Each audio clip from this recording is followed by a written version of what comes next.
for the amazing work they're doing in spreading Torah around the globe. Right now, people are able to watch this lecture, and people are in Australia, in South Africa, China, India. Somebody came up to me recently and said that they asked me my name, and I introduced myself, and they said they saw my lecture on the Hebrew language in Denver. They used it for Malava Malka in Denver. So I asked them, how'd you like it? They said they liked it. I was so happy. But TorahAnytime.org is spreading Torah all over the world. And we're very, the amazing work. And if that's not a sign of the coming of Mashiach, I don't know what is. That the whole world is able to hear Torah. It's an amazing, amazing thing. Okay, everybody. So, we're getting close to the holiday of Shavuos. Shavuos is coming, we know, this week. And what is Shavuos? Shavuos is the receiving of the Torah at Har Sinai. This was the day in Jewish history when the entire Jewish people went to the Har Sinai, the mountain of Sinai. We stood there and we received Hashem's Torah. That's an amazing thing. The entire Jewish people, the whole Jewish nation. Now, this is the core of everything we believe, is the fact that we have a relative who was there when God introduced Himself. This is an amazing thing, and this is what I want to get into tonight a little bit. Something must have happened there that was so phenomenal that has impacted Jewish generations for the last 3,300 something years. Why? We look around. Number one, we've been scattered around the globe since the destruction of the Second Temple 2,000 years ago. My family comes from Germany. My father's from Germany. Many people here, the families are from Bukhara, places like that, Samarkand, Uzbekistan, places, Tashkent, wherever we are over there. And there are differences between us. Let's be real, there are differences. There are differences in Pesach, right? I don't eat rice, you eat rice. True? I go to the weddings of my students. I've been to many of my students' weddings, and God willing, we go to everybody's wedding here. It's not yet married. Amen, Miss Hashem. And it's different. The food's different. It's very different. And I'm embarrassingly in love with the food, as everybody knows. I'm not proud, but I am. I can't help it. I sit at the table and I eat, and everybody's dancing, and I'm eating. It's just, I'm embarrassed, but I can't help it. It's what can I do? I'm not used to it, and I'm so amazed by it. We dance, we don't dance the same. We don't dance the same. Our dances are different. I grew up, we dance, we form a circle, and we hold hands, and we dance. My first time I went to a wedding of one of my students, a number of years back, and it was Bechai wedding. The hands, boom, boom, boom, boom, boom, boom, boom, dancing around. And I tried to hold the guy's head next to me. Pulls it away. He wants to dance like that. We dance differently. We do. We Ashkenaz and we try to dance like you. We look ridiculous. The biggest compliment I've ever gotten was one time someone came up to me, one of my students said to me at a wedding, I think, he said, Rabbi Kraft, are you Bukharian?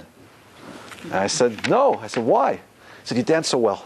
And I was so complimented. It's such the biggest compliment I ever got. But we dance so differently, there's so many differences. It's sometimes I like to watch, sometimes I've seen a few cases with my students, like the girl is Bukharian and the boy is Ashkenaz. I've seen a few cases like that where he's in yeshiva, one of the yeshivas.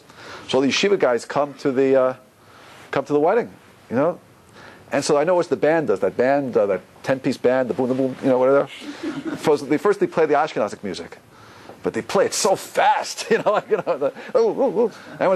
then I'm always just watching. I sat back. I want to watch now, because I know these guys. As soon as they switch to the Bukharian beat, I want to see what the guys are going to do. And I always love watching because they're shocked, like, what is going on over here? And then they try to do it, and I think, oh, you look so ridiculous. Let my students dance. They'll teach you better. They dance much more better than you. But we dance differently. We have difference in our cultures. But you know what? 99.9% of what we do is exactly the same.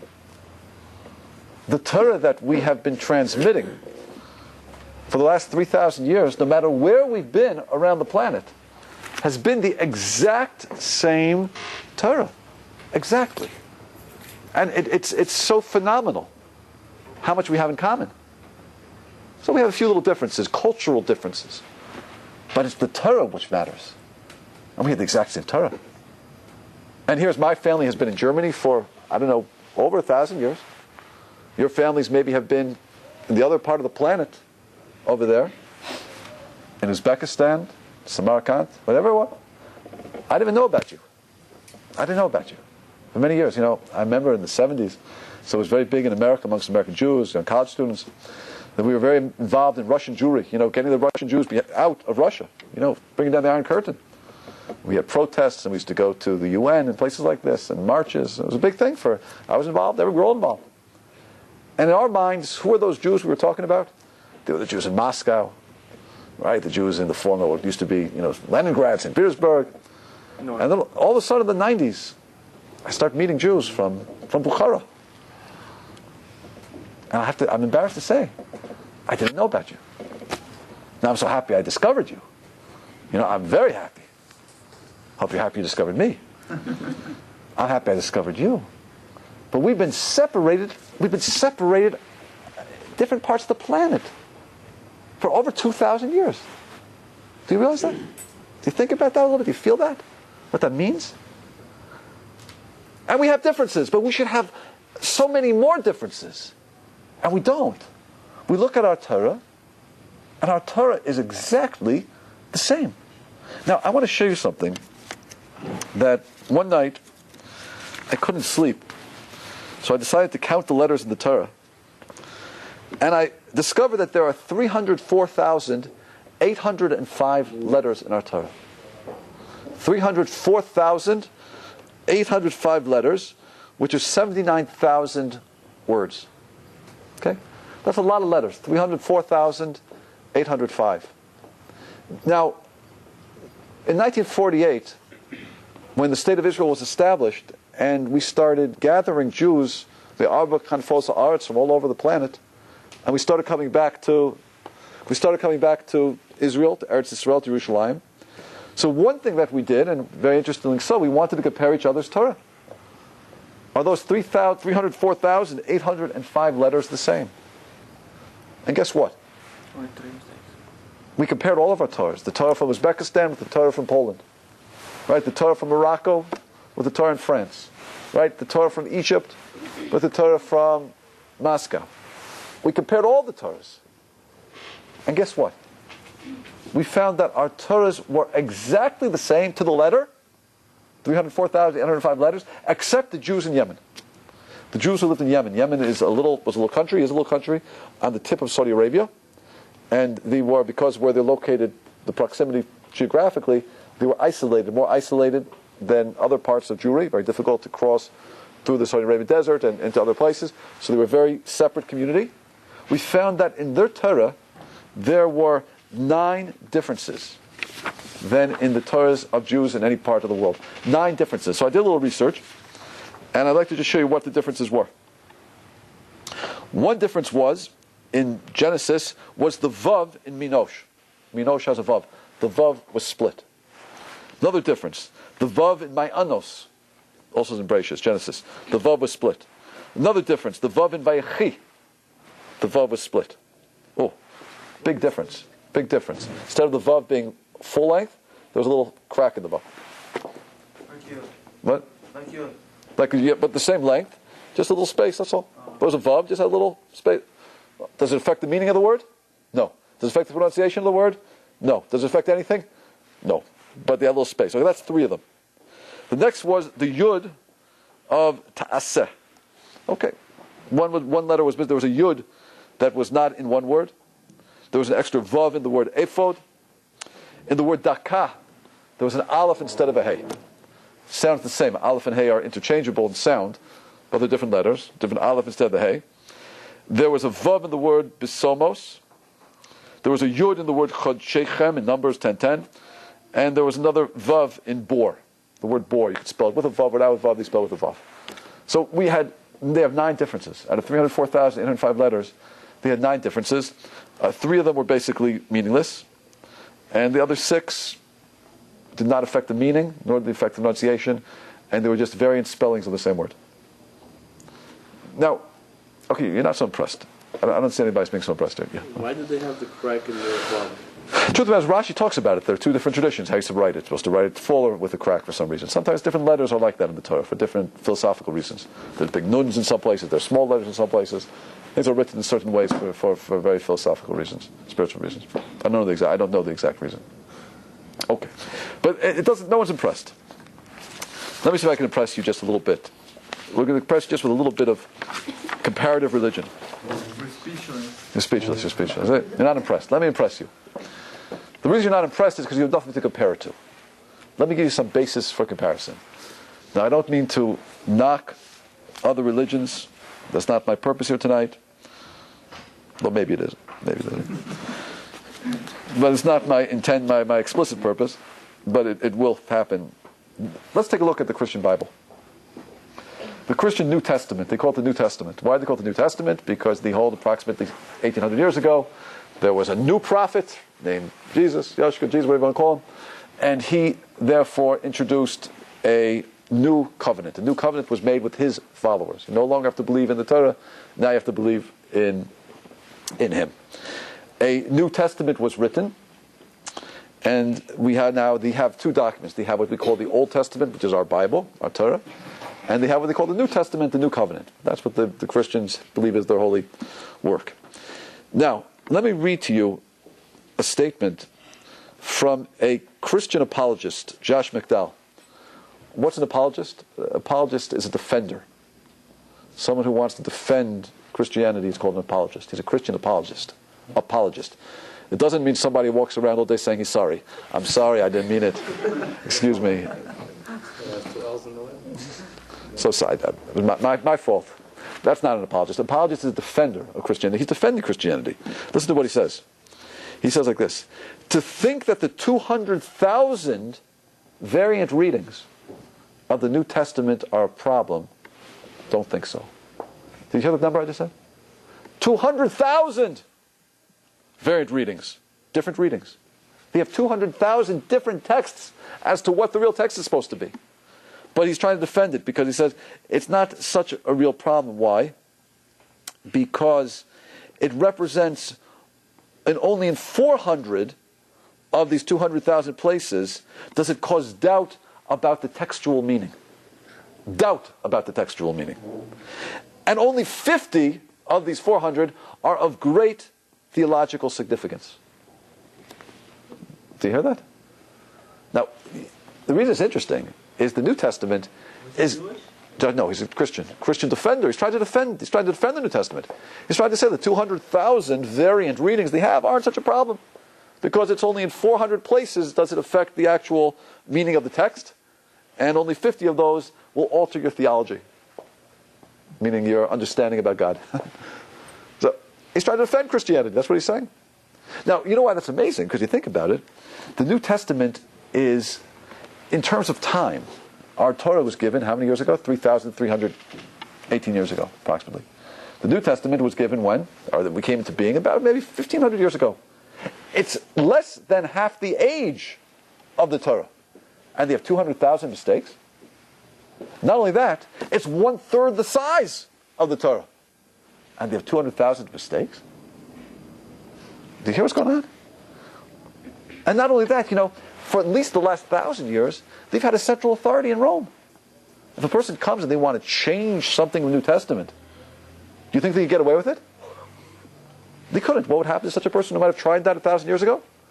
Maybe he'd be burnt at the stake, or something worse than that. Right? It happened. They've had a central authority to enforce it. Have we Jews had a central authority for the last 2,000 years? No. Absolutely, been scattered around the world. We've been in exile. We've been persecuted. We've been on the run. And yet we come back together after 2,000 years. We look at our Sifrei Torah, and we find only, just the Yemenites have 9 mistakes, 3 of them which are meaningless. It's phenomenal. It defies statistics. You think about it. And what does that mean we don't have a central authority? It means that, if any Jew said to themselves, look, I want to just change, just take something out of the Torah, can we stop him? Will we be able to stop it? For example, I'm embarrassed to say, but there's a synagogue down in Greenwich Village called Simchat Torah. And this is a place that, put it this way, the Rebbitzin might be another man.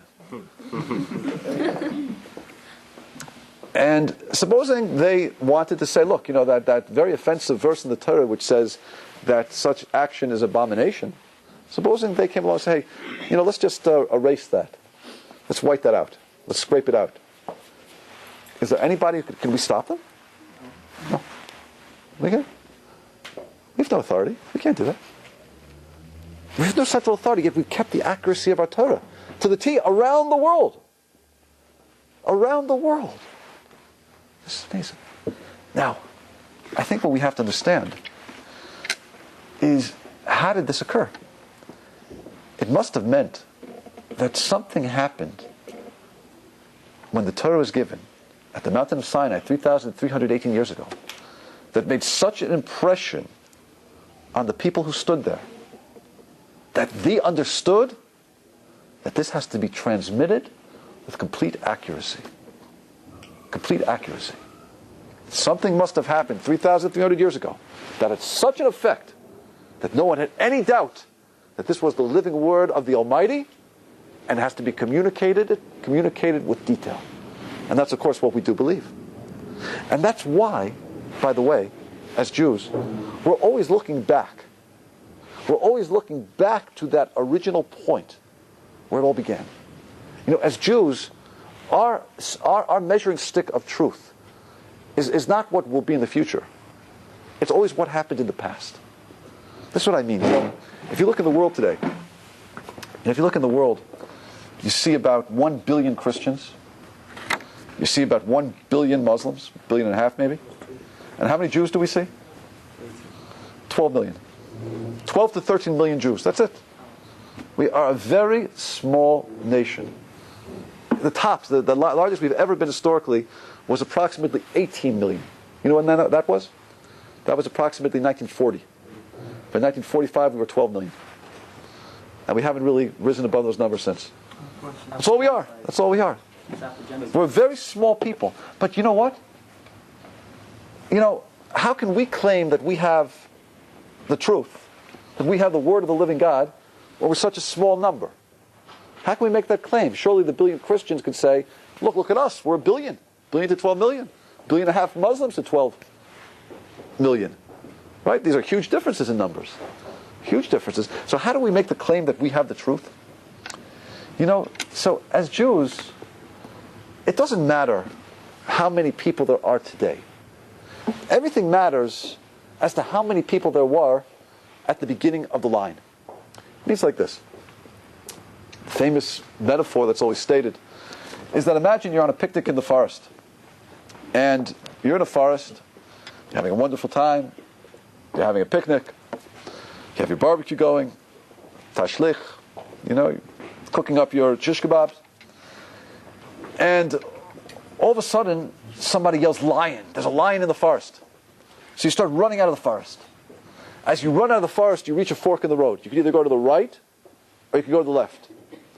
You notice that 995 people run to the right. 5 people run to the left. Which direction do you go? What? With the majority. You go after the majority. No? If you see 995 people moving to the right and 5 to the left, if a person has any intelligence, it must be the 995, no more than the 5.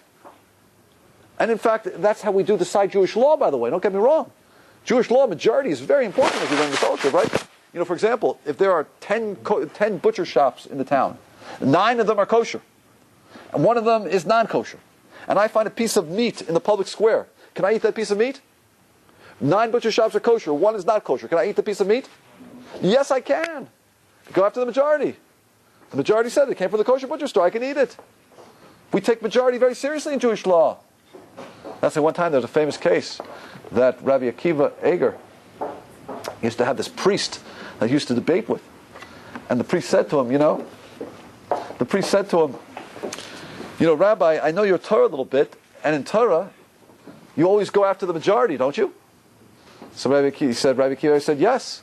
So this priest said to Rabbi Akiva Eger, he said to him, look, if you go after the majority, who is the majority? The billion Christians? Or the 12 million Jews? Who's the majority? You got to go with us.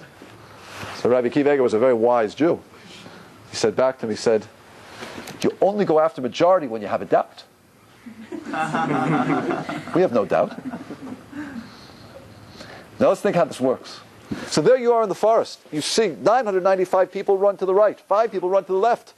Go after the majority. That's Jewish law. Go with the majority. What if you don't have a doubt and you know which way to go? Well, you have a doubt. I don't know. Which way do I go? I have a line after me. Which way do I move? So if we're intelligent, we go to the right with 995. But suppose you look at those 995, and what do you see? You see that they're actually the school of the blind. They're having a picnic in the forest. And in fact, they're all walking out of the forest with their hand on the shoulder of the person in front of them. And there's only one person at the head of the line who has vision, who has sight. Now, is it a question of 995 to 5? Or is it a question of 5 to 1? It doesn't matter how many people there are at the end of the line. What matters is how many people are there at the beginning of the line. That's everything. In Judaism, we're always looking back. Look back to that original point, the revelation at Har Sinai. How many people did we have there? And we're going to talk about it. Witnesses. How many witnesses? 3 million witnesses. All of our grandparents. And hopefully tonight we're going to verify that that's a truthful event. But we're talking about 3 million witnesses at the beginning of the line. Now, do you hear just that claim itself? The claim that we have, that there are 3 million witnesses who witnessed God reveal himself. That itself is the Jewish claim, that every Jew stood at Har Sinai. Every Jew was exposed to God, as God said, Anochi Hashem Lochecha. In fact, the neshamas burst out of the body to such an extent that the Jewish people died, and God had to revive them. God then said the next commandment, we died again. And after that, he said to Moshe, okay, you hear the other 8 yourself, we've heard enough. But we experienced it. And not only that, we experienced God 40 years in the desert. But this is something we call national revelation. The whole Jewish people experience it. And that's our claim. Our claim is that everybody who was there experienced it. You know, we have a lot of people, here. We all have a lot of people in different professions. Some of you are making a lot of money, like Nathan over here.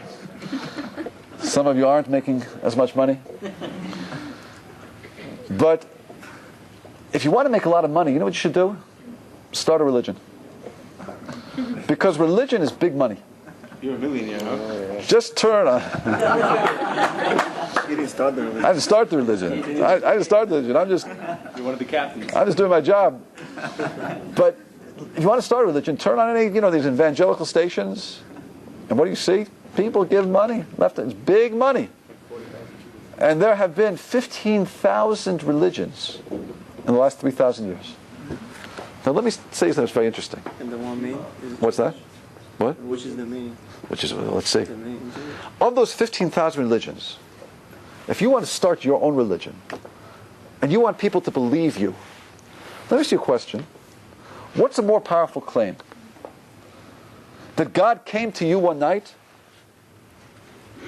you had a vision, and God spoke to you, and told you, therefore, to spread his gospel to all of humanity. And therefore you start a religion. Is that a more powerful claim, or is the following more powerful? Remember the time how God came to all of you as we were sitting at Beit Gabriel, and God told all of you to listen to Rabbi Kraft as his prophet. Which is the more powerful claim? The second one, correct? Obviously. Second one. That's it. You got it right, sir. Sorry, I guess a little slack because she works for us. First, second, it doesn't matter. Whatever you say, it's right. But we obviously understand that. So I have a question. How come no other religion in the last 3,000 years has ever dared use that claim? Think about it. Let's just analyze. Let's do a little bit of analysis. We call it comparative religion. Comparative religion. They say that Yasser Arafat, when he died, so Baruch Shemo, he went up to heaven, and I guess briefly, and God asked him a question and said to him, Yasser, who is there that you'd like to meet? Is there somebody in history that you would like to meet? So who did he say? He said, Muhammad. I'd like to meet Muhammad. Oh, let me meet Muhammad. Muhammad. So God said, okay, just open that door over there. So he opens the door.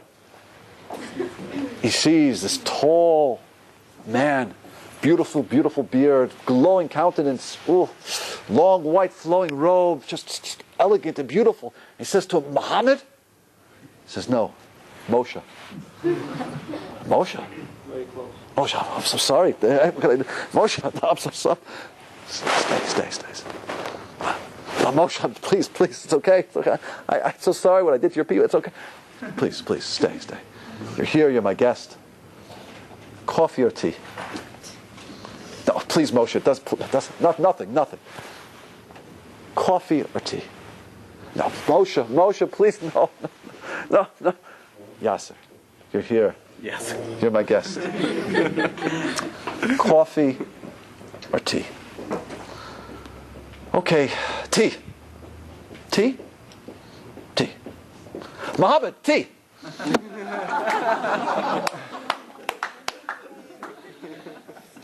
That's a joke you will not hear in your comparative religion class at St. John's. Maybe edit that. We'll take that off the tape when we go. That's all right. You know, let's look at Christianity for a second. What's the Christian claim? The Christian claim is that Jesus performed many miracles, and these miracles demonstrate that he was God's prophet. Part of his claim. Question: how many witnesses did he claim saw him perform these miracles? His donkey. How many witnesses did he claim? They claim very few. How many witnesses were there when he turned one loaf into many loaf, when he walked on the water? How many witnesses did they claim? They don't claim many witnesses. They don't claim any witnesses. So why do you have 1.5 billion Christians who believe it? Because they have faith. They have faith that, look, if my father told me that, he wouldn't lie. But all the father is saying, when a Christian boy turns to his father and says, Dad, tell me about Jesus walking on the water, how many people witnessed it? You know what his father will say? Well, I don't know if anybody witnessed it, but that's what we believe. They don't claim witnesses. They also have Muhammad. According to the Quran, Muhammad, how did he die? Well, if he's going to die, he can't have a natural death. He ascended at the point of the Dome of the Rock. That's where the Temple Mount is today in Jerusalem, above the temple. He ascended, they claim, on his donkey Barak, and he flew into heaven. How many witnesses does the Quran claim were there? How many witnesses does the Quran claim besides the donkey? None. So why do you have 1 billion Muslims who believe it? And when a Muslim father tells his son, listen, isn't that how Muhammad died? I'll tell you, Muhammad didn't die. He ascended from his donkey Barak on the Temple Mount into heaven. So all his father is saying is, I have faith that's the way it happened. But I'm not telling you anything about witnesses. What do we say as Jews? Our claim is there were 3 million grandmas and grandpas, your grandparents, my grandparents, all who received divine revelation, prophecy. All who stood at Har Sinai, 3 million witnesses. Now, if you think about it, this is the most powerful way to start a religion, is it not? So why don't any of the 15,000 other religions use this claim as the point of origin, as the beginning of the religion? Why don't they use it? You know why they don't use it? Because you can't use it unless it's true. I can say something happened to me, and I might have the charisma to convince a few of you, but the rest of you will look at me like I'm nuts. True? I could say that on my way to giving this class tonight, I got out of my car, and a flying saucer landed right there in the middle of 108th Street, and they brought me up into their spacecraft, and they spray painted me green, and they flew me all over Forest Hills. I looked down at the entire community here, and while I was there, they gave me a book, and they told me to come out to teach it to you, and I'm to be a prophet. And the first thing it says is to donate a big part of your salary to me. I can say that to you. And a few of you might believe me. But a few of you will be very skeptical. And you'll say, Rabbi Kraft, that's very wonderful, it's very nice. But that happened to you, not to us. But if I come here and I say to you, remember what happened as we were all waiting for this class to begin? Remember how we were over in the front of the synagogue eating sushi, and these Martians came in, they spray painted all of you green, and they took all of you up into a flying saucer, and together we all flew over Forest Hills, and in front of all of you, they told you that I'm to be your leader. I can't make such a claim if that claim is false, can I? I can't claim you experienced something unless you experienced it. I can claim I experienced something and try to convince you. But you can only claim you experienced something if you were really there. I'd have to be crazy to make such a claim. That's the Jewish claim. The Jewish claim is that there were 3 million witnesses who stood at Har Sinai. And Moshe Rabbeinu reminds us again and again. Remember how you stood at Har Sinai. Remember how God spoke to all of you. Don't forget. Lo tishkach. Teach it to your children. He got it to Levincha. Say it to your children. Remember it over and over and over again. Remember what happened to all of you. That's a very interesting claim. And I'll tell you something very interesting. There has been nobody in the last 3,318 years who have denied that claim. It's the basis of Christianity. Every Christian believes that. They all believe that God spoke to the entire Jewish people at Har Sinai. That's an axiom. But about 1,800 years ago, Jesus became the new prophet, and his word supersedes what happened 3,318 years ago. Jews, follow me. You know what we Jews said? We said, wait a minute. That's ridiculous. Why? If God gave us his word and his mitzvot in front of 3 million witnesses, if he wants to undo it, he also has to undo it in front of witnesses, doesn't he? He can't undo it in front of one person. And that was a Jewish argument against Christianity. Where are your witnesses? If we were the witnesses 3,000 years ago, then it was 2,000 years ago. If God wants to change his mind, he also has to do it in front of witnesses. Because that's the most perfect way of communicating. Witnesses. Isn't that true? And that's why very few Jews followed Christianity. Because they didn't have witnesses. In Islam, Muslims, we have 1.5 billion Muslims. You know what? Those 1.5 billion Muslims all believe that God spoke to the entire Jewish people at Har Sinai. They have no problem with that. No problem whatsoever. But with the coming of Muhammad, he is now the new prophet, and now his word overrides what happened at the mountain of Sinai. That's all. And Jews now listen to the new prophet. So we turn back to them, of course, and say the same thing. If God gave his Torah in front of 3 million witnesses, if he wants to undo it, he also has to undo it in front of 3 million witnesses. He can't undo it in front of one person. That's not fair. That's not the way God communicates. So everyone agrees with our claim and has never been denied for the last 3,000 years. Did you know that? Every group and religion around the world has agreed that God spoke to the Jewish people at Har Sinai, 3 million witnesses. You know, in fact, if you look at the definition of being a Jew, it's really 4 things. It's belief in God. It's belief that God spoke to the entire Jewish people at Har Sinai. It's the belief that there's an oral law. And it's the belief that it cannot be changed. That has been the 4 pillars of Judaism. When you've changed one of those pillars, you've walked away from Judaism. Now look at it. Let's go back in history a little bit. There was a group around the time of the Second Temple called the Sadducees, Sadducees. Did they believe in God? Absolutely. Did they believe that God gave the Torah at Har Sinai? Absolutely. Did they believe in the oral Torah fully? No. What happened to the Sadducees? They didn't fully believe in the oral Torah like we believe in it. What happened to them? Disappeared. Christianity, did they believe in God? Absolutely. Did they believe that God gave the Torah at Har Sinai? Absolutely. Did they believe in the oral Torah? Not so clear. Did they believe that can be changed? Yes. Not Jews. Muslims, did they believe in God? Mm-hmm. Yeah, they'll kill you if you don't believe in God, right? They never believe in God. They're very monotheistic. Extremely monotheistic. You know, you could go to a Muslim mosque and daven mincha. Did you know that? Mm-hmm. You could daven mincha. They're extremely monotheistic. I mean, maybe do it quietly. Maybe it's not so, you know. But it's you can't do that in a Christian church. It's forbidden to go to a Christian church. But you go to a Muslim mosque. They're very monotheistic. Do they believe that God gave the Torah at Har Sinai? Absolutely. Do they believe in the oral Torah? No. Do they believe it could be changed? Yes. I'll tell you something. I'm sad to say this, and there's only been one group in the history of the world since the giving of the Torah 3,318 years ago that has denied almost all 4 pillars of what it means to be a Jew. You know what that group is? I'm very embarrassed to say it, but it's our own brethren. There's a movement called Reform Judaism. They've denied almost all 4 pillars. So why do they call themselves Jews? It's a very good question you're asking.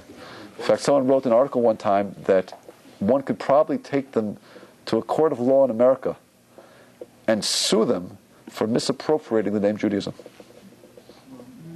That was a funny article, but he meant it somewhat seriously. You can't call them Jews. Nice people. A Jew is a Jew. Believe me, a Jew is a Jew. A Jew means you're born from a Jewish mother. That's it. But you can't claim you're a legitimate expression of Judaism if you change all 4 pillars. You've got to bring it back. And that's our job. We're trying to bring all Jews back. We love all Jews. We want to bring Jews back. The Jewish people is going to be here for eternity. We're going to be here until Mashiach comes. No question about it. What? What do you mean by 4 pillars? These are always the 4 definitions. When you change one of these definitions, you've moved away from what Judaism is. That's belief in God, belief that God gave the Torah at the mountain of Sinai, belief in the oral Torah, and belief that it can't be changed. Right? Those are the 4 pillars. You change one of those, you walk away from Judaism, and you will no longer look Jewish, and your children will no longer be Jewish. And that historically we have seen happen. So, the only movement that has changed almost all 4 pillars, and even to some extent, belief in God maybe, is the Reform movement. It's tragic. It's sad. Got to bring it back. That's what I'm just saying. As Jews, people talk a lot today about survival of the Jewish people. I'm not worried about the survival of the Jewish people. You know why? Because we have a promise from God that we're going to survive. We have a promise from God that we're an eternal nation. What I am worried about is that individual Jews should be with us. As we say, the bus is going to make it. The bus is going to arrive when Mashiach is going to be here. The Jewish nation is going to get there. The question is going to be who's going to be on the bus. And God obviously wants all of His children to be on that bus. And therefore, it's incumbent on all of us to try to help other Jews and reach out to them. Okay, but let's keep moving. Now, so we understand that there is not a religion in the world or a people in the world that's denied our claim that God gave the Torah at Har Sinai. Everyone agrees with that. And that's why as Jews, we're always looking back. We're always looking back to the previous generation, a generation that was closer to the giving of the Torah at Har Sinai. And that's why we respect our elders so much. And that's why we respect the previous generation so much. They tell a story about the famous Rabbi Yaakov Kamenetsky, that one time he was on an airplane, and he was sitting next to a minister in the cabinet of Israel. And they were about the same age, probably the late 70s, maybe early 80s. And this minister in the cabinet of Israel was a secular Jew, and he noticed that the whole flight, that Rav Yaakov's grandson was very attentive to him, was serving him, and was taking care of him, and asked, do you want a drink? Can I get you a pillow? Can I do something for you? So this other, who was a minister in the cabinet in Israel, he turned to him and said, listen, how is it that your grandson has so much respect for you? Is so mechabed you, gives you so much honor. My grandchildren don't want to have anything to do with me. So Rav Yaakov said to him, Yaakov Kamenetsky, he said, look, it's very simple. The reason my grandchildren respect me so much is they know that I'm 2 generations closer to the giving of the Torah at Har Sinai. And therefore the wisdom I have is greater and purer. You, of course, your grandchildren look at you and they say, you're 2 generations closer to the monkey, so why should I respect you? We're always looking back. We don't see the previous generation as being inferior. We see the previous generation as being superior. Why? Because they're closer to the giving of the Torah at Har Sinai. Anybody here is a doctor? Doctors here? No? Anybody in medicine? Who's in medicine? Doctor? Where? Doctor? You doctor? What's that? Pharmacist. Pharmacist. Okay. Let me ask, what's your first name? Shalom. Was there a professor in college who had a particular influence on you in your development as a professional? Yeah. What was his name? Where'd you go to college? Where'd you school? Long Island University. University. What was the professor's name? Like again. What? Dr. Plakajans. Well, Dr. Plakajans. Beautiful. I'm sure it was a wonderful, he was a wonderful professor. She was a, she was, I'm sure she was a wonderful, wonderful professor. Shalom, question. Who was her professor? I don't know. No. Okay. Anybody here in science? Anybody here? Your science. What type of science do you have? What? Oh, pre-med. Beautiful. Okay, doctor. Where do you go to school? Queen's College. Is there a professor there who has a particular influence on your desire to be a doctor and in shaping you? What's his name or her name? Ruzeki. Was it? Professor Ruzeki. Good, beautiful. Who was Professor Ruzeki's professor? I don't think he knows. But he doesn't know. Anybody? What other professions do we have? Anybody in business? Business school? Business school. Oh, good, beautiful. At Baruch? No, at St. John's. St. John's. Who was Professor St. John's had a particular influence on you? Tesher. Who? Tesher. Tesher. Dr. Tesher? Yeah. Just Tesher. Who was Dr. Tesher's professor? Now, I want to tell you something. I studied for over 14 years at Yeshivat Chavetz Chaim. It used to be in Forest Hills, now it's in Kew Hills. My Rebbe, Zatzal, was the great Rosh Yeshiva of Hennek Leibovitz. I studied with him for over 14 years. His Rebbe was his father of David Leibovitz. His Rebbe was the Alter Mei Slobodka. His Rebbe was the Alter Mei Kelm. His Rebbe was Rav Yisrael Salanter. His Rebbe was Rav Zundel Misalant. His Rebbe was Chaim Volozhin. His Rebbe was the Vilna Gaon. His Rebbe was the Chai Adam. His Rebbe was the Marsham. His Rebbe was the Marsha. His Rebbe was the Rashba. His Rebbe was the Rashbam. His Rebbe was the Ran. His Rebbe was the Bali Tosfos. The Rebbe was Rashi. I'm right at the year 1000 right now. Wow. Unbelievable. Do you hear our transmission? We look back. How are we connected to the previous generation? How connected are we? Because we're trying to get ourselves back to the point at Har Sinai where there was a revelation in front of 3 million witnesses. Okay. Question? Do we have a particular location of the mountain? It seems that we don't know the exact location, no. There are some places they think, yes, no, it's more of a Christian tradition than our tradition. It seems like Hashem does not want us to know the exact location. Because the exact location isn't important. What's important is what happened. Okay, now here we go, everybody. You know, a document came into the world called the Torah.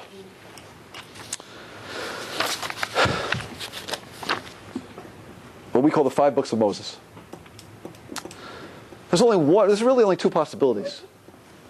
Either the claim that we have that there were 3 million witnesses who received God's Torah is true, or that it was made up. Those are the 2 possibilities. Either it happened, and it's true, God spoke to 3 million Jews, and we transmitted that information down accurately for the last 3,318 years, or it was a lie. It was made up. There's a very famous sefer written about 1,000 years ago, book called the Kuzari, in which he has sort of an imaginary debate with the king of Khazar. There was a country in which the entire nation wanted to convert to Judaism, called Khazar. So he speaks to this king of Khazar, and it's like imaginary dialogue, proving why Judaism is the true religion. One of the arguments that he uses is a very famous argument. And the argument goes like this. He says, either God gave the Torah in front of 3 million Jews, and that's true, or the whole story was made up. So he says, let me work like this. Let's try to disprove position B. Let's try to disprove, if we can, that it was made up. And this is how the argument reads. The argument reads like this. Listen carefully. He says, let E stand for event. Let E be an event which, had it really occurred, would have left behind enormous, easily available evidence of its occurrence. Let's say that again. Let E be an event. And if that event really occurred, it would have left behind easily available and enormous evidence. Let's say the giving of the Torah at Har Sinai. If the giving of the Torah at Har Sinai had really occurred, it should have left behind easily available and enormous evidence. If you cannot find such evidence, people will not believe that the event took place. Let me say it again. Human nature is such that if you're trying to fool people and you claim something great happened, but you don't have the evidence to back it up, we've never seen a case in history where people will accept such a claim. Do you hear what I'm saying? Let E be an event which, if it really occurred, would have left behind enormous, easily available evidence of its occurrence. If the evidence does not exist, people will not believe that E occurred. Okay? Which means that what do you have to do to fool people? There's a certain assumption in the world that people are not stupid. And you cannot fool people so much. You can fool people a little bit. But you can't make a huge claim about something and not have the evidence to back it up. And if you don't have that evidence, people are not gullible enough to accept it. Therefore, you have to work the other way, of course. That if you have such a claim, given the Torah at Sinai, and you have the whole world, never anyone doubting that it existed, it must be there's enough evidence to support it. But let's just analyze this for a moment. You know, if you think about it, people are gullible a little bit, aren't they? You can fool people if you want. For example, you know, back in the Middle Ages in England, they believed in dragons, didn't they? They believed in dragons. These monsters that breathed fire, right? You know, Harry Potter talks about it a lot, right? You know? And they believed in dragons. So, if they believed in dragons, we see that people are gullible. You can fool people, can't you? How did you fool them to believe in dragons? But let me tell you something. Anyone who believed in a dragon always believes it because of the following type of story. For example, you have this knight, Sir Galahad. He's riding in the forest, and all of a sudden he sees a dragon come out of the cave, and he takes his lance, and he spears the dragon, and he's a big hero, and he comes back and he tells people what happened. You know what you never hear in folklore? You never hear that a dragon once marched down the streets of London and burnt down Buckingham Palace. Why don't you hear that? You know why? Because if an event like that, which is so big, and so many people should have known about it, and yet no one knows about it, nobody will accept that it occurred. That's to say, if you want to try to convince somebody about a very large event occurring, which there should be enough evidence to show that it happened, and yet there's no such evidence, people will not accept it as being true. You know, we see that about a lot of things in life. You know, going back, like, you know, Hitler, Yamach Shemo. You know, when Hitler came to power in 1933, so he wanted to say, you know, the reason why Germany lost the war in World War I was because of the Jews. But you know what he said? He said the Jews stabbed the Germans in the back. Now, if the average barber, I have nothing against barbers, if the average, you know, if the average, you know, the average man on the street, heard that, he would say, oh yeah, the Jews stabbed us in the back. You know, that makes sense. Like, you know, the Jews, we don't like the Jews, they must have stabbed us in the back. Never did Hitler say things like this. In the Russian front during World War I, the Jews laid in front of the tanks, tried to stop the German tanks, and that's why we lost the war. He never used that type of lie. You know why? Because that's not a lie you can get away with. Because even the German people would say, wait a minute, we fought in the German army during World War I. Jews never laid in front of tanks. We never saw such a thing. If you want to convince people that something happened, they're only going to be gullible up to a certain point. If you want to claim a huge event took place, that many people should have known about it, and no one knows about it, or that there should be a lot of evidence demonstrating that it happened, there's no evidence, people will not believe it. People will not believe it. Now it's interesting. That's what the Kuzari says. The Kuzari therefore says, you know, our claim that the Torah was given at Har Sinai is a claim that there were 3 million witnesses there. Now let's analyze that for a moment. That's a claim that if it were true, it's true. But if it were false, how did we get so many people to believe it? Would people be so gullible to say, oh, that's true? Well, let me ask my father, did that happen? Were you there? You know, at some point we didn't have the Torah, and at some point we do have the Torah. And you know what the Torah says?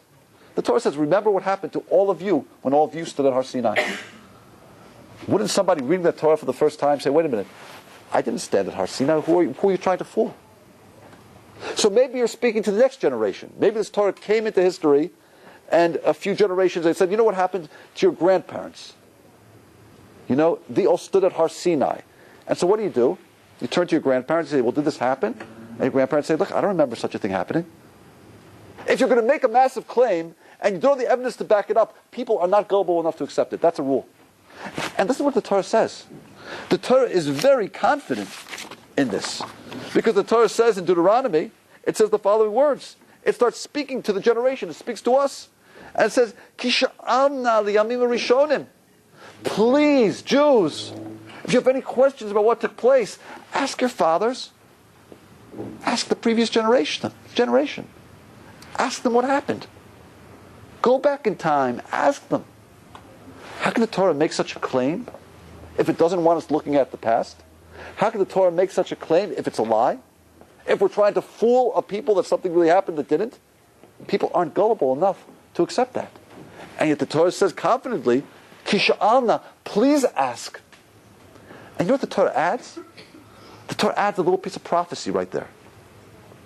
It says that no other nation in history will ever make such a claim.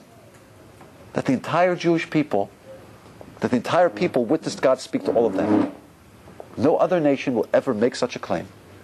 That's prophecy. You know, you think about it, you have to imagine like this. Imagine that Moses and Joshua are trying to fool the Jewish people. They're trying to pull the wool over their eyes. They're making it all up. Let's take possibility B over here. It wasn't true, it didn't really happen, but they're trying to fool the Jewish people that they all heard God speak to them. Okay? So really what happened was, you know, they got some fireworks and gunpowder, and they shot it over the mountain, and they had some sort of primitive electricity. I am the Lord your God, who brought you out of the land of Egypt. You know, and everyone said, my gosh, it's God speaking. And they had these mushrooms in the desert, you know, and they were taking, and they were, you know, experiencing all sorts of psychedelic things, and the, you know, and now Joshua is going down the mountain with Moshe. And Joshua turns to Moshe and says, Moses, that was unbelievable. We really did it. We pulled it off. They really believed us. So Moses said, yeah, that was great. Unbelievable, huh? So he said, okay, Moses said, okay, Joshua, dictate. I'm going to dictate and you write. So write, remember what happened to all of you when God spoke to all of you at the mountain of Sinai. So Joshua starts writing that.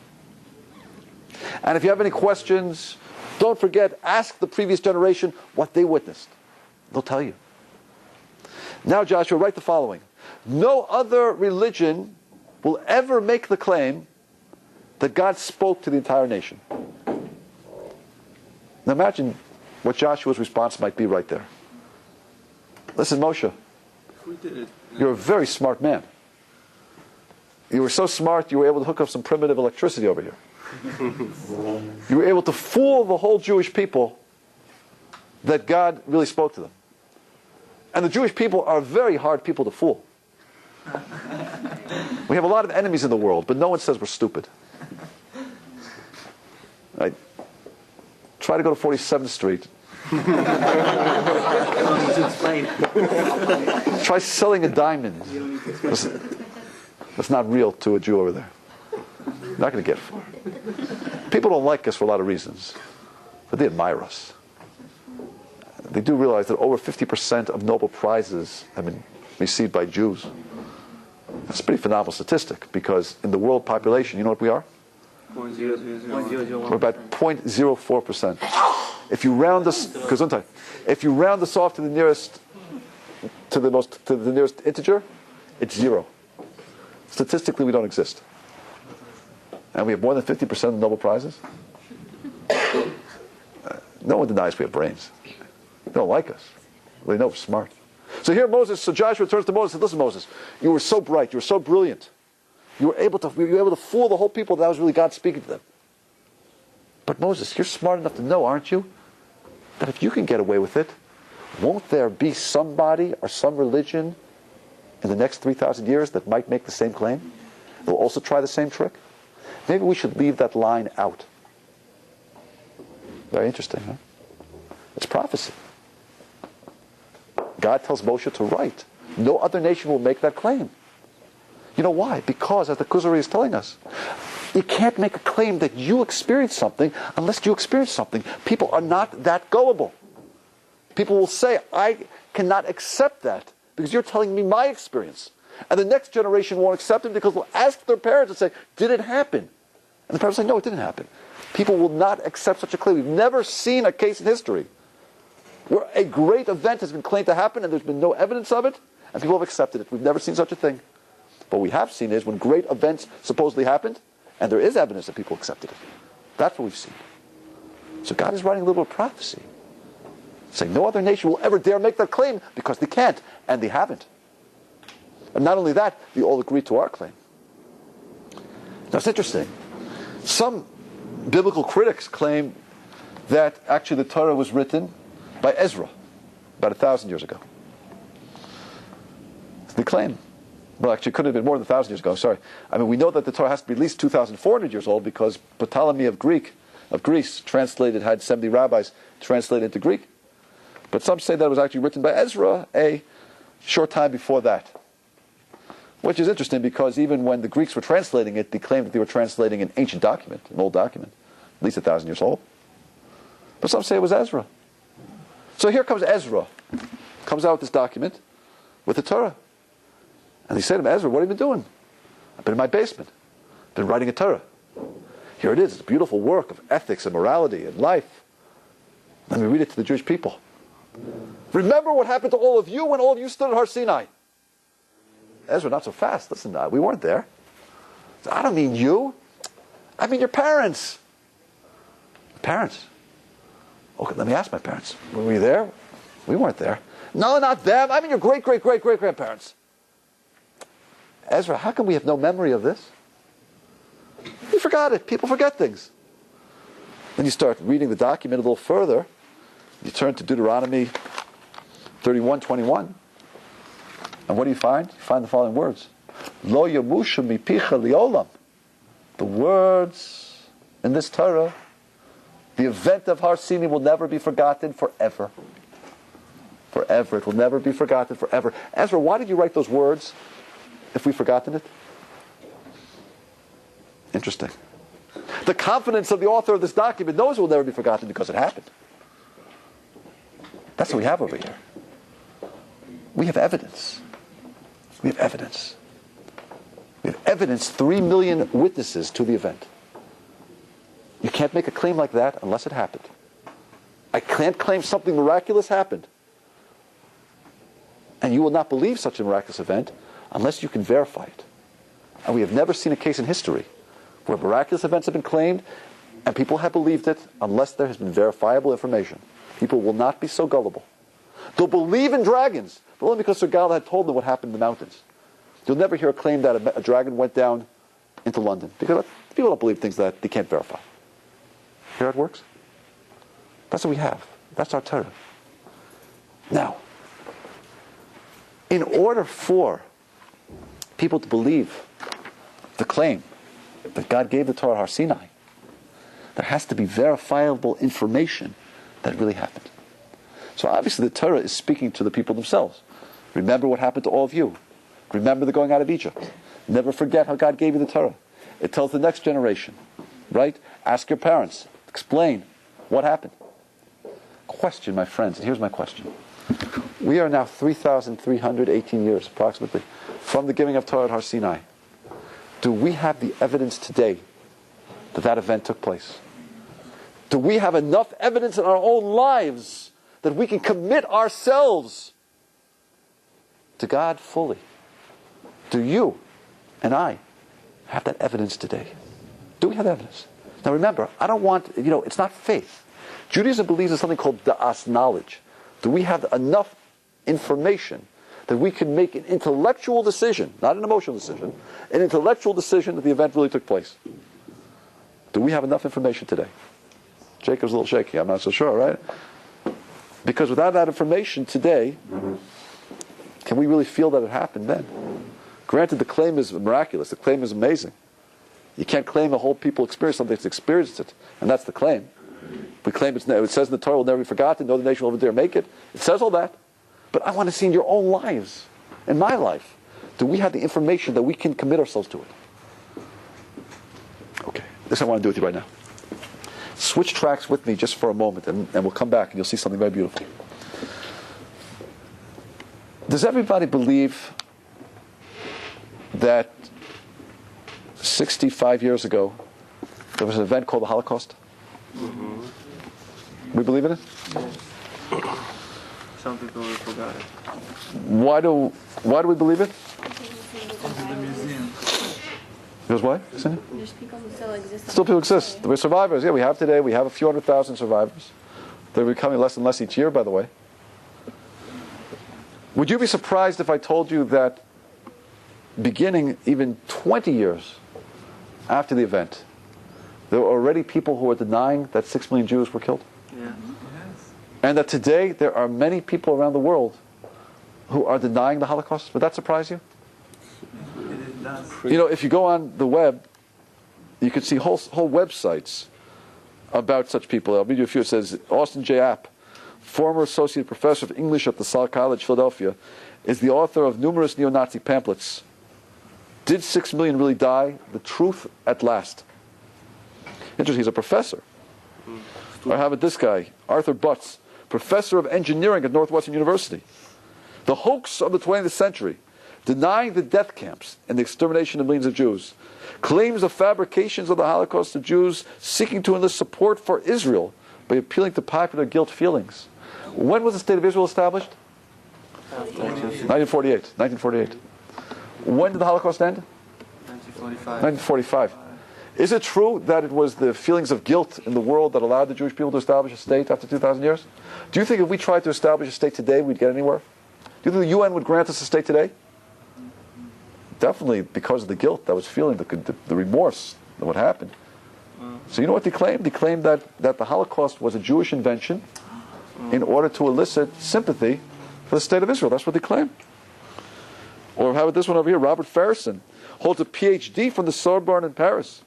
He was dismissed from his position as professor of French at Lyon University for revisionist views and convicted by a French court for defaming the victims of the Holocaust. He claims that the Nazi gas chambers never existed and that facts about the Holocaust and the number of victims has been grossly exaggerated.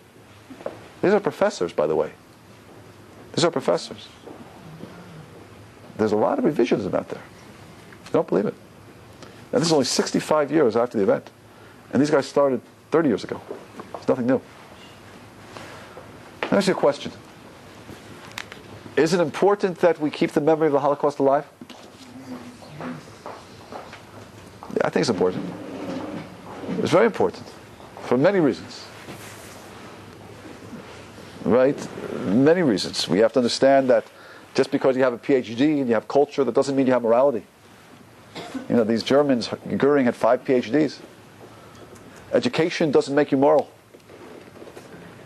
We have to understand how low a people can be. We have to understand that a human being has an neshama and every person is created in the image of God. You have to know that. We got to keep it's essential. It's imperative that we keep the memory alive. Question. Let me start by a question. If we want to keep the memory of the Holocaust alive, if we want people 200 years from now to know that this event occurred, what do you think we should do? What do you think we should do? We want the event of the Holocaust to be known 200 years from now. Make another museum. Museum, for example, like the museum in Washington. The biggest one. Biggest, very beautiful museum, and I believe it's very, very, very powerful. Good idea. Other suggestions? Pass it down to generations. Talk about it. Speak about it. Books about it. Good ideas. Geneva Convention. Study the Geneva Convention. Movies. Did you know that in the State Department, they have the files of the State Department, I've heard there's something over like 3 tons of paper documentation where the Germans themselves documented the destruction of European Jewry. They have the State Department. And yet we have revisionists. We have people deny it. Did anybody see Schindler's List? Yeah. Mm-hmm. Is Schindler's List, do you think, good evidence that the Holocaust happened, or do you think it's not good evidence? Well, it just gives you one point of view, one person. Who was the director and producer? Who comprises the dream team in Hollywood? Do you know their names? I forget their names also. But Spielberg is one of them, and they're all Jews. Let me ask you a question. When I was growing up, we used to have an expression that says, the camera never lies. Nowadays, my 8-year-old can do things on Photoshop which can distort and make anything look like anything. Is the camera today a verifier of truth? Definitely. Or is the camera today perhaps an instrument of deception? You know, is it possible that Jewish producers in Hollywood could not produce films in which you have images of death camps and dead people and make the films look very old and very convincing? Is that not possible? Yes. Could it be that all of the evidence that is apparently in the State Department verifying the destruction of 6 million Jews was actually forged by Jews? Everybody knows that the Jews are the richest people on the planet, which is true. You know, for our size, we happen to have a very big part of the gross wealth of the world. Is it possible that the Jews, of course, did not buy off these people to claim that they were actually victims or to claim that they were perpetrators? No. Is it not, that's what their vision is claimed. These are my arguments. Is it not possible the Jews all did this? Why? Because they wanted to establish a Jewish state of Israel and therefore needed guilt feelings in the world and therefore feelings of popular support? That's what they claim. That's their argument. It's not my argument. It's their argument. They claim all the evidence that you just said. A beautiful museum in Washington. You know what they claim? They claim, who was it? Tell me what money built it? Jewish money. It's the Jewish lie. Part of the Jewish lie. In order to keep the state of Israel around, they have to always remember that there's a Holocaust. So it's part of the Jewish lie. It works hand in hand. That's what they claim. That's not my argument. That's their argument. Do you hear what? Remember 9/11. True. But I'm saying, do you hear what's the problem? 200 years from now, how could you actually convince anybody that the Holocaust existed? You know, it's very interesting that this problem, even going back, there's a very famous Holocaust writer, Lucy Davidowitz. So one time she was interviewed on Israeli radio, and it says, she wrote the following. She said, "We're writing this article, a young man who works on a radio in North America approached me and asked me if I was willing to debate Robert Farrison." He was one of the Holocaust deniers. "When I replied angrily that would be a travesty of justice and decency to give such a man a public platform, the young man answered, 'Why are you opposed to dealing with a problem which is up for debate?' I asked him if in his opinion the murder of European Jewry was included in the category of up for debate. 'Has it not been proven as historical fact?' I asked him. The man responded, 'I wouldn't know you. I wasn't born. I'm only 30. I said, that's the attitude. It's a very serious thing. It's not a joke. So question, if we want 200 years from now, when all the survivors are dead, to believe that there was something called the destruction of European Jewry, and there was a crime against humanity, and we have to guard ourselves against such arrogance, and against looking at a human being as non-human, if we want to keep this memory alive, how are we going to do it? How are we going to do it? Do you hear the problem? Museums do not help. Movies do not help. Books do not help. Jewish forgeries, that's all they are. That's what they claim. That's what they claim. All to elicit support for the state of Israel. So I would suggest something to you. I have an idea. And this is my idea. This is a idea. Why don't we do the following? Let's gather together all of the survivors in the world. Right now, Baruch Hashem, we still have a few 100,000. My father-in-law is one of them. Let's gather them together. Let's bring them to Jerusalem. And we're going to sit down and we're going to ask each and every one their experience. What happened? And they're all going to record their experience. Tell us their experience. They're going to talk about the roundups in the middle of the night. They're going to talk about the cattle cars. You know, when you go to this Holocaust Museum in Washington, I went a couple times, I've taken students, the most powerful exhibit at the Holocaust Museum, in my feeling, is that cattle car. They have one of those cattle cars where the Jews have to travel, and you see how small it is. And 100 Jews packed into it for a 3-day journey in the cold or the heat with nothing to eat, the torture. So they'll record that event. They'll record how they arrived at Auschwitz. This Dr. Mengele would point to the left or the right, Yimach Shemo. The left meant you go to the gas chamber. The right meant you have a chance to live.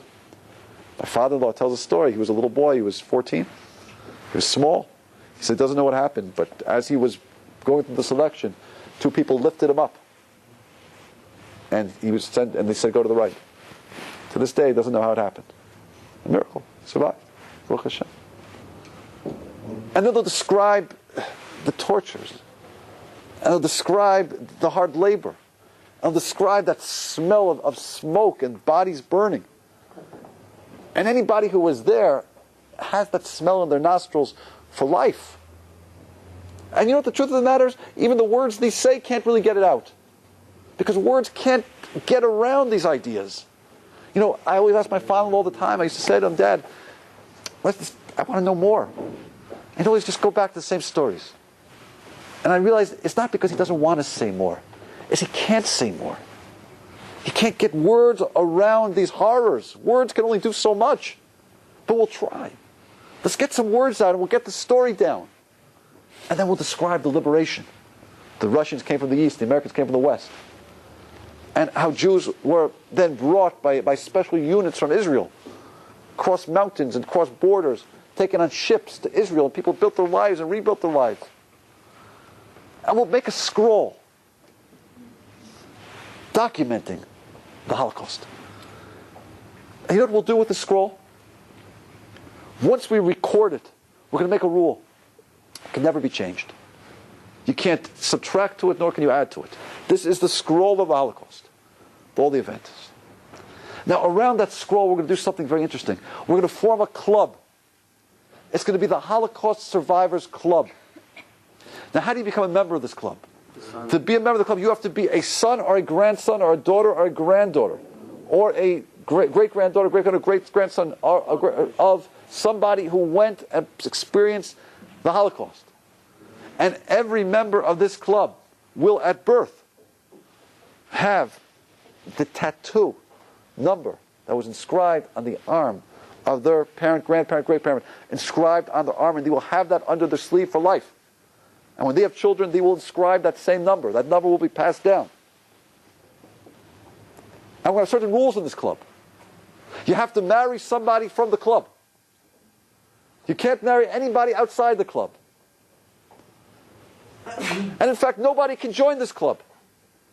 Maybe some people, special people, people who really care. They could come into the club. But it's going to take a lot of work, a couple of years of work. And they have to commit themselves to what the club stands for in a very, very deep way. And you know what we're going to do in this club? We're going to take this scroll and we're going to divide it into, let's say, 54 parts. And once a week, let's say Saturday, for example, we'll dedicate ourselves to studying that portion of the scroll. And that day which we devote to studying that portion of the scroll, we're going to gather in our collective community center. And we're going to read that part of the scroll publicly. And then we're going to gather together at our houses, and we're going to have a meal. And at that meal, we're going to make discussion of that particular part of the scroll, the purpose of that meal. I'm going to speak to our children and talk to them about it. And then we're going to do some other things also in this club. We're going to have other rules. For example, every member of the club is going to be obligated, or let's say just the men, are going to be obligated to wear underneath their shirts a piece of the pajama, that their grandparents wore in Auschwitz. And they're going to have it underneath their shirts. They're going to put it there. And they're going to tuck it into their shirts. But they're going to know where that's there. Those striped pajamas. Just the men are going to have that commandment. And we're going to take a part of that scroll, maybe the most important part of that scroll. There's a part of the scroll that's going to say like this: Hear, O Holocaust survivors, thou shalt remember the Holocaust. with all your heart, with all your soul, with all your financial means. You shall take these words of remembrance. You shall tie them upon your arms. You shall place them on your head. And in fact, we'll create boxes, black boxes. And we're going to put in those black boxes the words, you shall never forget the Holocaust. And every morning, there's going to be a commandment for every member of this club to get up in the morning. Just the men, maybe. Women are busy. Just the men will get up in the morning. And they'll take this box. And they'll tie that box on their arms to remember the Holocaust.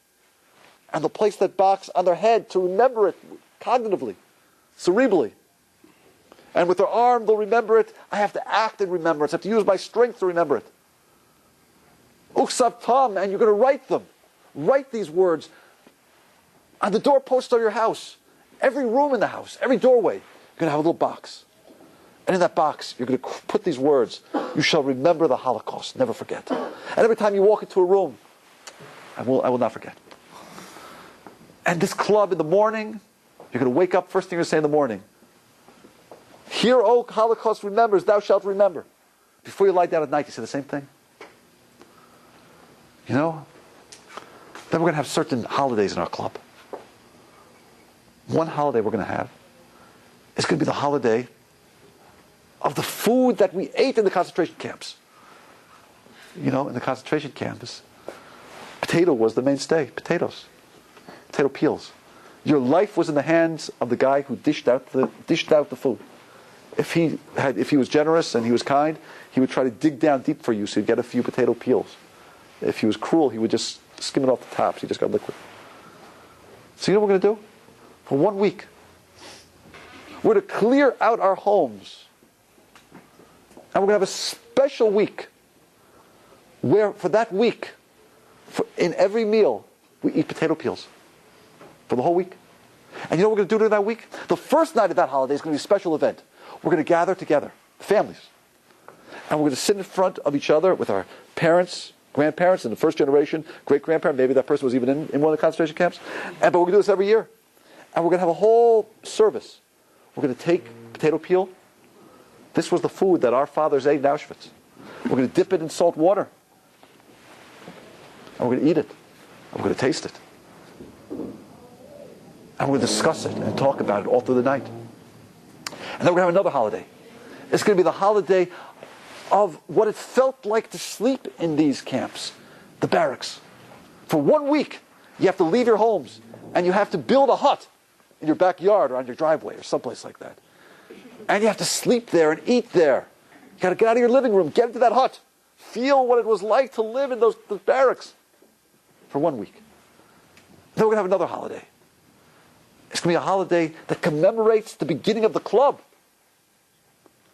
And that's going to be a holiday in which what? We're going to stay up all night and learn the scroll again. Learn it. And talk about it. And think about it. And you know what? This club is going to have so many rules. We mentioned you can't change anything. You can't add anything.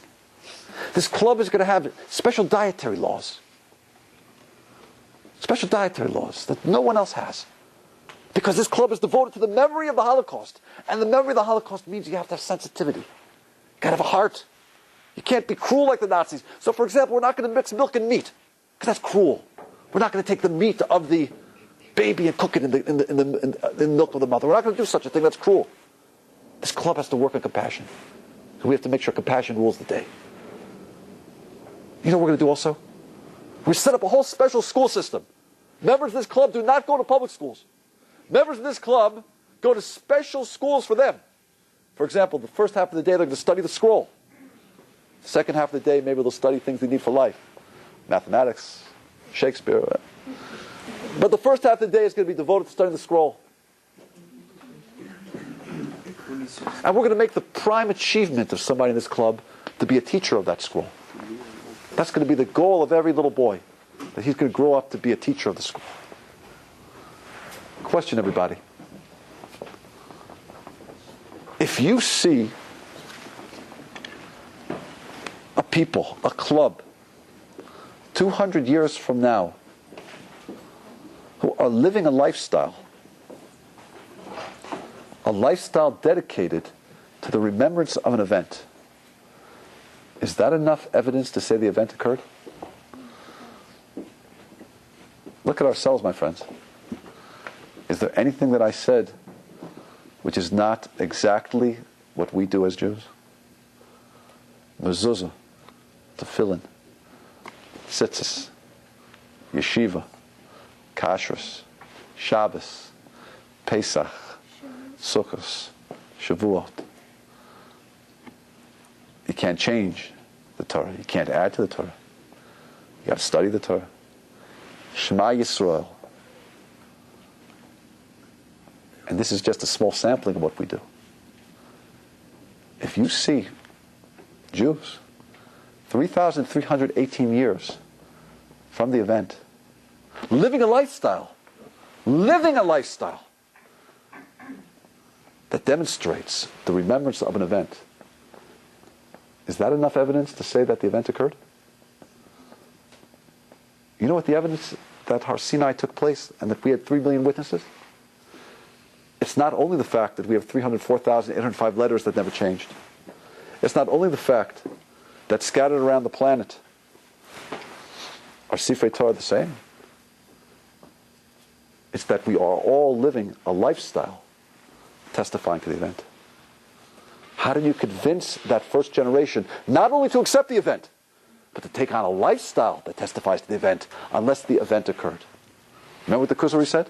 If an event occurred, people will not be stupid enough to believe it unless there is evidence that the event occurred. Not only did that generation believe it, they were willing to accept a lifestyle of obligation testifying to its truth. A lifestyle that is difficult. A lifestyle that says sometimes you have to give up a job not to work on Shabbos. A lifestyle that says that you can't eat anything you want to eat. A lifestyle that says you can't marry whoever you want to marry. A lifestyle that even in the Torah, there's no mention of Olam Haba. There's no mention in the Torah. It's all in the oral tradition. It's hidden. But we know it's there. We're not doing it for benefit. We're doing it because we know it's true. There is benefit, but we know it's true. How did you get a whole nation to accept? 200 years from now, if I see a member of this Holocaust club, will I not say the Holocaust took place? Absolutely. 3,318 years from Sinai, if I see a Jew living a lifestyle of Torah, will I not say that that event took place? Absolutely. Where's the evidence? You. Where's the evidence? Where's the evidence? Right here. That's been the transmission of 3,318 years. Hey, my friends, you know, we're so much, we're part of such an amazing transmission. We're so fortunate. Ashereinu Kol Yisrael. We're so fortunate to be part of this transmission, to have it, to have this truth, to have what was given to our people 3,318 years ago, you know. And it's been handed down to us. It's been handed to us from generation to generation to generation, like a baton being passed down. And here we are now, ready to accept it. It's being passed to us.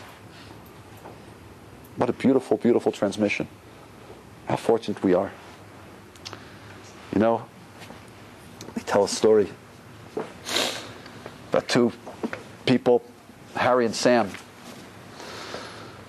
So, you know, Harry calls Sam up and he says, Sam, listen, I have a stock for you. I want you to invest.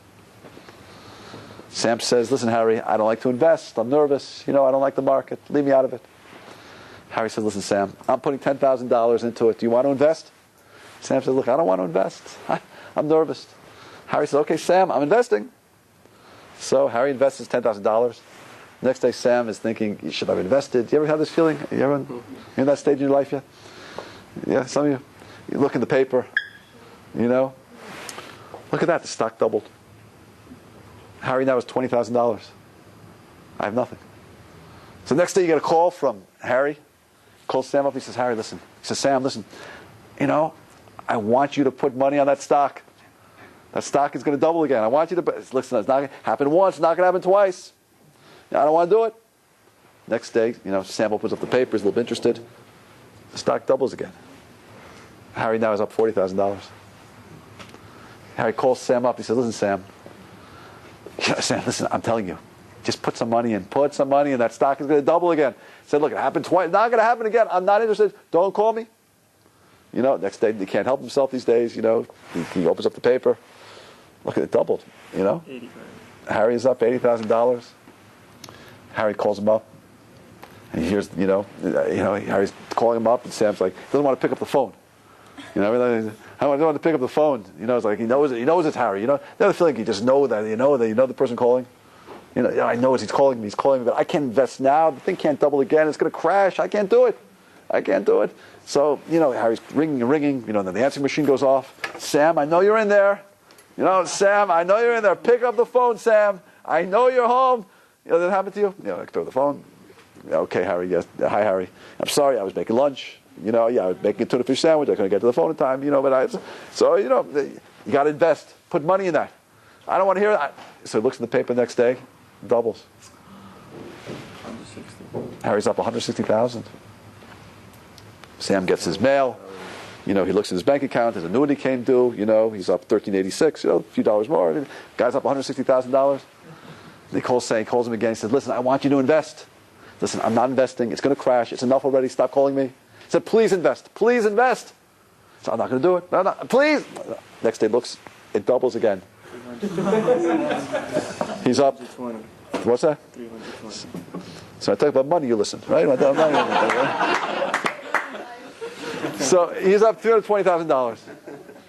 So now Harry pulls up in his Porsche to Sam's tenement, and he gets out of his Porsche. He says, "Listen, you have one more opportunity. I want you to invest. I want you to please invest. I can't invest. I can't. It's ridiculous. It's not going to happen again. It's not going to keep going on." Please, he doesn't do it. Next, he looks in the stock. It doubles. Sam's up now 640. Where am I? $640,000. Calls him again. One last chance. Please invest. Please. I can't do it. It's going to crash. Enough already. Stop calling me. Looks at the paper the next day. It doubles. He's up. What am I? He's at $1.2 million. And Sam is looking at it. Doesn't know what to do. Harry comes over to his house, knocks on the door, and says, "Sam, let me in. I want to talk to you." Have a seat. He sits down at the table. So remember a few weeks ago, I was begging you to invest. I was urging you to invest. I knew you wouldn't invest. So I invested for you. I put my $10,000 into an account, and I made a special $10,000 account for you. You also have $1.2 million. That's a friend. Crazy. That's a